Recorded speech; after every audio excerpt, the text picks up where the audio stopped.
Good morning and welcome to Coffee Talk. And happy Halloween. Um, so the Halloween tradition is a little bit different here in the South than it is in the North. In the North, in New Jersey at least, when we got home from school, we would throw our book bags down, get our costumes on if they weren't already on, and head out and trick or treat until dark.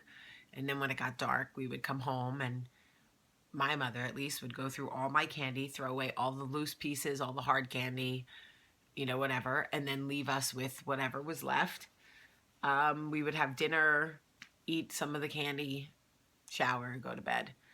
In the South, they don't start trick-or-treating until dark, which I don't really love because it's late for the little ones and it gets cold and it's dark. But, when in Rome, you trick-or-treat in the dark. So I told my kids, and they're like, well, why don't we just go trick-or-treating right after school during the day? I go, because you'll literally be the only ones, and no one will be home to give you candy. So we have to do it the way they do it.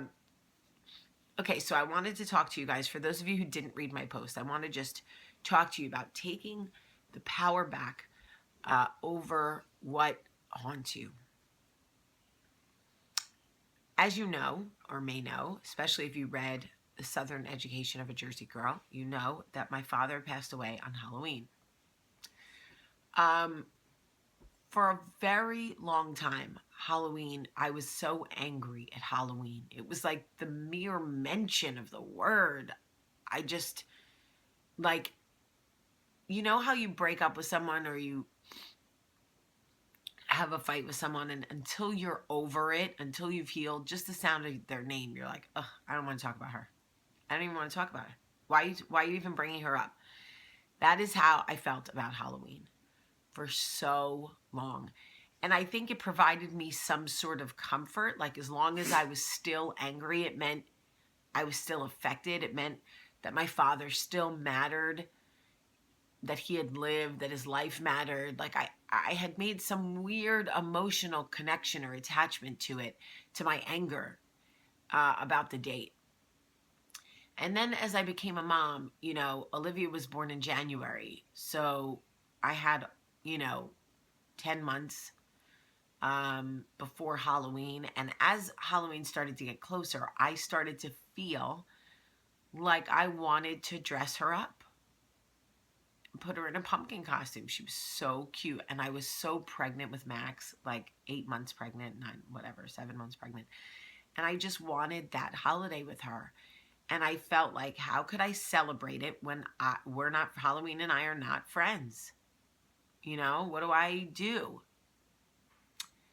And I really agonized over it. And then I realized that oftentimes we give something so much power, emotional power, over us.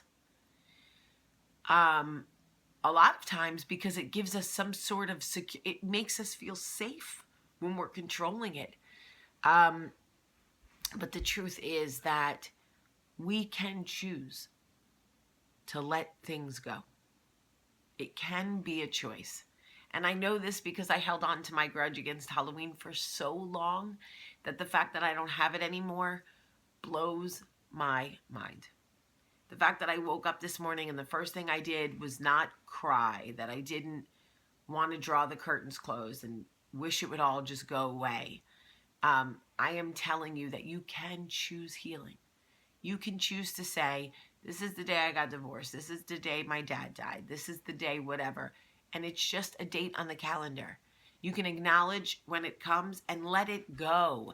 You don't have to hold on to it. It's not to say that I woke up this morning. I'm well aware that it's been 23 years since my dad passed away. And I miss him.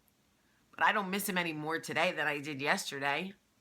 But I had been giving this day such significance, as if today was some, meant that I had to lay down on the sword for him today or something. That's not what he would want at all. At all. My dad was the most loving, laid back, cool, just awesome kind of guy who would never, ever, ever want his daughter trapped in emotional purgatory on a day that was meant for celebration, or any day, by the way. January 6th, April 4th, October 31st. There is not a day that my dad would ever want me paralyzed by his passing. And I know this. So I decided, instead of seeing it as the day he died, I would use it as a day to celebrate his life. I would tell stories about him with my kids. I will get through this coffee talk without crying if I have to hold my eyeballs open with my fingers. I will celebrate him and the fact that he lived, because it feels so far away for me that some days I have to remember, did he live? I'm not crazy, right? He existed, right? Because if he didn't, I wouldn't be here. Right, buddy? Yeah, you're a good boy. So what I'm saying to you is, if you are in a holding pattern, if you are giving some event so much of your emotional power, you can choose to release it and say, I'm taking the power back. Doesn't mean it didn't happen. Doesn't mean I'm not sad over it. It just means that life is for the living. And right now I'm living. And I'm not going to allow any event or any incident or any person or any heartache take a day, even one day of my year from me. I get 365 days in this year, and I'm living every single one of them. So for all of you who are celebrating today, I hear you, buddy. I celebrate with you. And I'm excited for the kids because it's so much fun for them. Everybody be safe out there. And make sure you sort through the candy and take away all the hard pieces and single candies and throw them in the garbage. I love you so much today. Have a great day.